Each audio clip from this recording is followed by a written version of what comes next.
तो हुआ ये है कि शेयर बाजार में अचानक एक जबरदस्त करेक्शन आया है और इसने हम सबके पोर्टफोलियो को हिलाकर रख दिया है। लेकिन हर गिरावट एक सवाल खड़ा करती है, भाई ऐसा क्यों हुआ? और इससे भी ज्यादा जरूरी बात, इस मुश्किल दौर में आगे का रास्ता क्या है? चलिए इस विश्लेषण में इन्हीं सवालों के जवाब ढूंढते हैं। देखिए, कुछ ही हफ्तों के अंदर बाजार की पूरी कहानी ही बदल गई। हम सब ऊंचाइयों के एक बड़े ही आरामदायक दौर से फिसलकर सीधे करेक्शन के इलाके में आ गए हैं, और ये बदलाव बहुत बहुत तेजी से हुआ है। तो इस पूरी सिचुएशन को समझने के लिए हमने इसे 5 हिस्सों में बांटा है। सबसे पहले हम देखेंगे कि ये 12% की गिरावट आखिर है क्या। फिर हम इसके पीछे के कारणों को समझेंगे।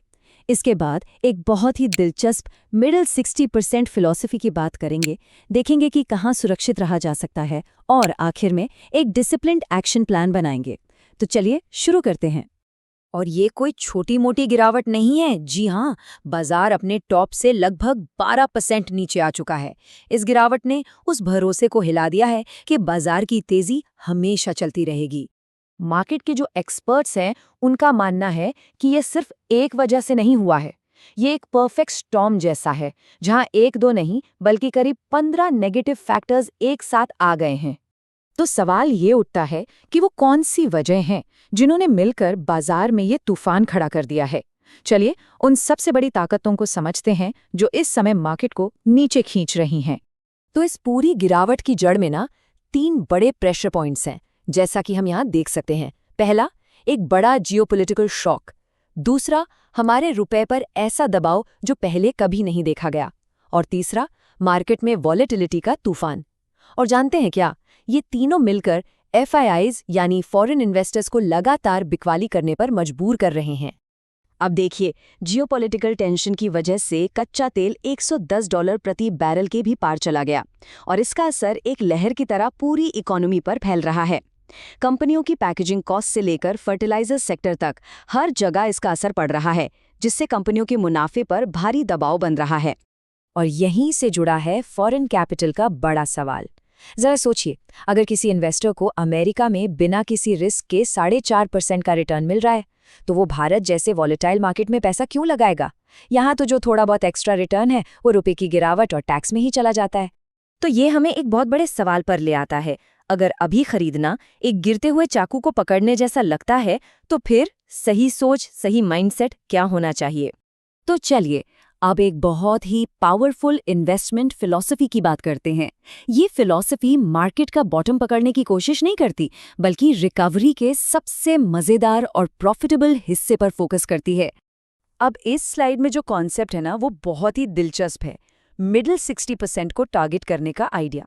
मतलब ना तो एकदम बॉटम पर खरीदना है और ना ही एकदम टॉप पर बेचना है। और ये कोट इस आइडिया को बिल्कुल साफ कर देता है। लक्ष्य परफेक्शन नहीं है, असली पैसा तो चाल के बीच वाले हिस्से में ही बनता है। तो हमें लाभदायक हिस्सेदारी पर ध्यान देना है, ना कि हर एक रुपए को पकड़ने पर। तो इस फिलॉसफी को दिमाग में रखकर ये देखते हैं कि एक्सपर्ट्स इस तूफान में कहाँ मौके देख रहे हैं, या कहीं तो कहाँ सेफ रहने की सलाह दे रहे हैं।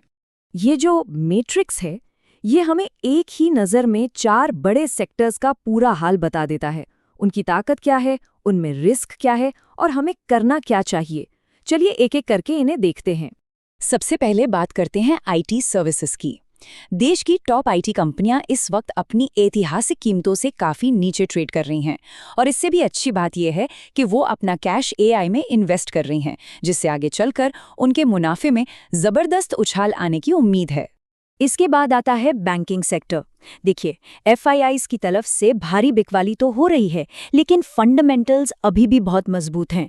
क्रेडिट ग्रोथ कई सालों के हाई पर है। तो एक्सपर्ट्स का मानना है कि ये जो बिकवाली है, ये फंडामेंटल्स की वजह से नहीं, बल्कि एक लिक्विडिटी इवेंट है। अब आते हैं डिफेंस और कैपिटल गुड्स सेक्टर पर। इनके पास एक बहुत मजबूत सुरक्षा कवच है, और वो है इनकी विशाल ऑर्डर बुक। ये एक तरह की गारंटी है कि अगर इन्हें कल से कोई नया ऑर्डर न भी मिले, तब भी अगले कुछ सालों तक ये 15 से 20% की ग्रोथ आसानी से दिखाते रहेंगे। हाँ, लेकिन एक सेक्टर है जहां सावधानी बरतने की जरूरत है, और वो है क्विक कॉमर्स। जब मार्केट गिर रहा होता है ना, तो इन्वेस्टर्स सिर्फ उन कंपनियों में पैसा लगाते हैं जो प्रॉफिट कमा रही हों। लॉस मेकिंग कंपनियों के लिए यहाँ कोई जगह नहीं होती। इसलिए इस सेक्टर के लिए अभी सबसे अच्छी स्ट्रैटेजी है वेट एंड वॉच। तो सबसे जरूरी सवाल ये है कि इन सारी बातों को एक साथ कैसे अमल में लाया जाए। चलिए अब फाइनल डिसिप्लिन्ड प्लेबुक पर नजर डालते हैं। पहला कदम, अपने एसेट एलोकेशन यानी निवेश को अलग अलग जगह बांटने के तरीके पर फिर से सोचने का। वो जमाना गया जब आंख बंद करके 80% पैसा इक्विटी में डाल दिया जाता था। अब जरूरत है एक डिफेंसिव मिक्स की, जो बड़े झटकों को सह सके और साथ ही सही मौके के लिए आपके पास कैश भी बचा रहे। तो हमारी फाइनल प्लेबुक 3 सिंपल स्टेप्स में सिमट जाती है। पहला, अपने पोर्टफोलियो को गोल्ड जैसे डिफेंसिव एसेट्स से सुरक्षित करें। दूसरा, जब भी गिरावट आए उसका फायदा उठाकर क्वालिटी स्टॉक्स में पैसा लगाएं। और तीसरा, जो कि सबसे जरूरी है, इन नियमों को सख्त अनुशासन के साथ फॉलो करें। और हाँ, ये हमेशा याद रखना है कि इस पूरे अनुशासन का सिर्फ एक ही मकसद है, अपनी कैपिटल को बचाना। ये गेम छोटे मोटे प्रॉफिट कमाने का नहीं है, ये तूफान में टिके रहने का है, ताकि जब मौसम साफ हो तो हम आगे बढ़ने के लिए तैयार हों। आखिर में ये सारा खेल साइकोलॉजी का है। जैसा कि एक एक्सपर्ट ने बहुत अच्छी बात कही कि सुबह होने से ठीक पहले ही रात सबसे ज्यादा अंधेरी लगती है।